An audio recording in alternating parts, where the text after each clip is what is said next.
enlazarnos con el periodista, escritor y periodista de a pie, debo de decirlo, el maestro Jesús Lemus, quien, debo de decirlo, Jesús,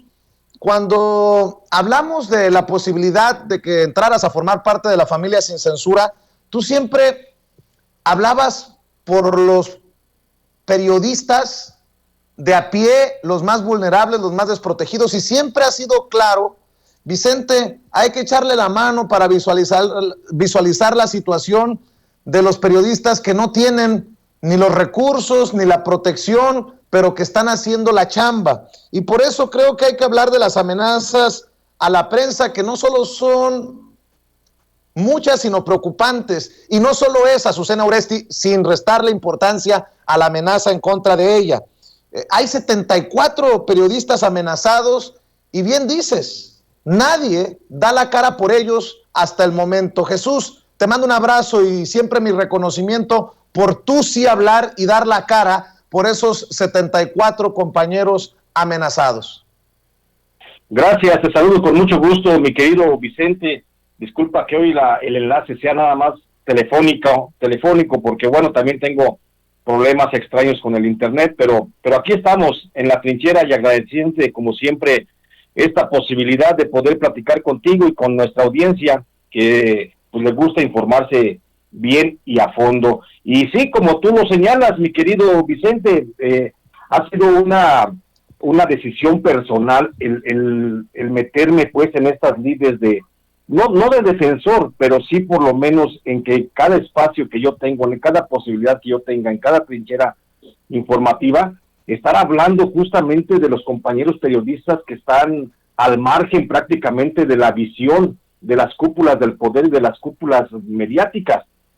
sobre todo con relación a las condiciones laborales que hacen o en las que se encuentran, y también a las condiciones de amenazas, mi querido Vicente. Y fíjate que en esta ocasión, como dijo el presidente López Obrador, pues la situación nos cae como anillo al dedo sobre el caso de Azucena Oresti, la que fue amenazada por el narcotráfico y que hasta Felipe Calderón salió a defenderla. Está bien, muy mala, por supuesto, muy mala la amenaza hacia una comunicadora, hacia un comunicador mexicano,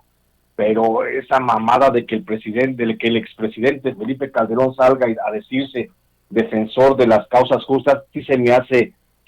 fuera de sitio, mi querido Vicente. Y bueno, me voy de lleno porque en esa semana, para no variar, el gremio periodístico fue otra vez tema de atención central por parte de la clase política y amplios sectores dentro de las redes sociales. La razón fue la amenaza de muerte que directamente fue expresada por Nemesio Oseguera, el líder del cártel Jalisco Nueva Generación, contra la periodista Azucena Oresti del Grupo Milenio. Por supuesto, mi querido Vicente, que es reprobable a todas luces que un grupo criminal intente mediante la intimidación socavar el derecho a la libertad de expresión y al libre ejercicio periodístico. Pero es más reprobable, y tenemos que decirlo así, que para la clase política nacional, incluido el presidente Andrés Manuel López Obrador, las amenazas de muerte a periodistas solo sean de importancia cuando es amenazado o son lanzadas estas contra un periodista de renombre. Cuando a ti te amenazaron, querido Vicente, cuando a mí me han amenazado, cuando a decenas de otros periodistas de a pie también los han amenazado, con la misma contundencia que lo hizo el cártel Jalisco Nueva Generación sobre Azucena Oresti, no he visto la misma respuesta de repudio como la que protagonizaron esa semana las élites del poder político y mediático. Si la clase gobernante y la de las élites del poder mediático se manifestaran tal como lo hicieron esta semana, cada vez que se amenaza a un periodista, sin importar que el periodista agredido no tenga el renombre de Azucena Oresti, sin duda otra cosa sería la defensa del periodismo. Pero no es así. La supuesta defensa del periodismo libre que vimos esta semana solo raya en la hipocresía y en el clasismo,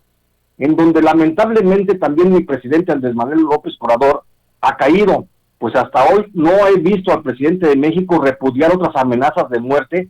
que lo que va de este año han sufrido otros 73 periodistas, que sumados a Azucena pues son 74, los que lamentablemente no tienen el mismo renombre. Tan hipócrita ha sido el repudio a las amenazas de muerte que hasta el propio carnicero de Michoacán, Felipe Calderón Hinojosa, se sumó a la ola de rechazos por las agresiones sufridas contra la periodista de Milenio. cuando justamente Felipe Calderón fue uno de los principales agresores de la prensa, pues en su gobierno fueron amenazados de muerte por lo menos 158 periodistas, otros 271 fueron obligados al desplazamiento y por lo menos 53 fueron asesinados. Sin embargo, pese a que durante el sexenio de Felipe Calderón hubo al menos 482 agresiones graves a periodistas,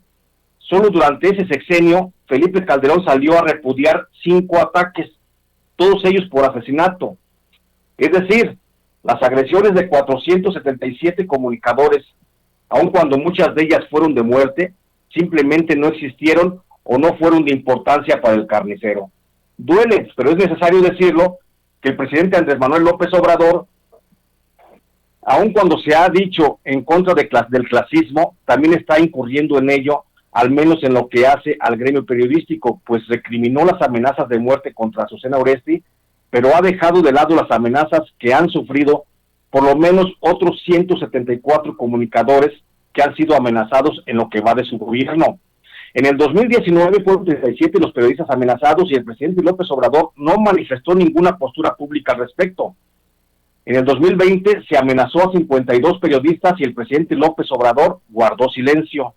Y en lo que va del 2021 ya son 74 periodistas amenazados y solo se posicionó en su repudio en el caso de Azucena. Solo en lo que va de este año, mi querido Vicente, 73 periodistas y Azucena Oresti han sido amenazados por miembros del crimen organizado. Y no solo no se ha tenido una postura firme de repudio por parte del presidente López Obrador, sino que por lo menos 38 de esos periodistas amenazados no han sido incorporados al sistema de seguridad que en teoría ofrece el caduco mecanismo de protección a periodistas. Al día de hoy, por lo menos 25 comunicadores sin renombre ni trabajar en grandes medios nacionales, sino haciendo una labor modesta, han sufrido amenazas de muerte y por ello se han tenido que desplazar por sus propios medios de sus localidades de origen. Actualmente estos periodistas intentan sobrevivir sin ningún tipo de apoyo oficial, es más, ni siquiera con el reconocimiento de la autoridad gubernamental de que su desplazamiento y amenazas de muerte son causa de su labor informativa. Pero sobre estos 25 periodistas que hoy sobreviven desde el anonimato, desempleados, sin seguridad, sin ningún tipo de apoyo oficial y con la vida pendiendo de un hilo, no hay una palabra de aliento desde las más altas tribunas del gobierno, ni desde las redes sociales que les ayude a mantener la esperanza o que al menos se solidaricen con ellos. Y vaya que las amenazas de muerte que pesan sobre estos 25 periodistas son de alto riesgo, pues provienen de grupos del crimen organizado, ligados a los cárteles de Sinaloa, de los hermanos Beltrán Leiva, de los hermanos Arellano Félix, de los Zetas, del Golfo, de los Caballeros Templarios y en menor medida de funcionarios de gobiernos estatales, principalmente de funcionarios de las áreas de seguridad de Sonora, de Sinaloa, de Guanajuato, Michoacán y de Tamaulipas. Para hacer creíble el repudio al atentado a la libertad de expresión que han manifestado tanto el presidente López Obrador como el expresidente Felipe Calderón y otros actores políticos y de la élite política mediática, en ocasión de las amenazas de Azucena Oresti, sería bueno que también asumieran una postura oficial sobre las condiciones de riesgo que hoy sufre casi una centena de periodistas, los que lamentablemente son invisibles porque no trabajan para grandes medios de comunicación, ni su nombre está lleno de reflectores. Pero lo más importante, si se quiere solo mediatizar las agresiones a los periodistas de renombre y así fomentar el clasismo dentro del gremio periodístico, por lo menos el presidente López Obrador debe instruir a los encargados del mecanismo de protección de periodistas para que atienda puntualmente cualquier amenaza de muerte que reciba cualquier comunicador. Esa sería la mejor manera, mi querido Vicente, de avanzar hacia un camino de igualdad entre los que hacen posible el periodismo en México, pese al clasismo que persiste y que el clasismo, como se ha manifestado, también es una forma de agresión. Este es mi comentario, mi querido Vicente. Qué bueno que lo mencionas, Jesús.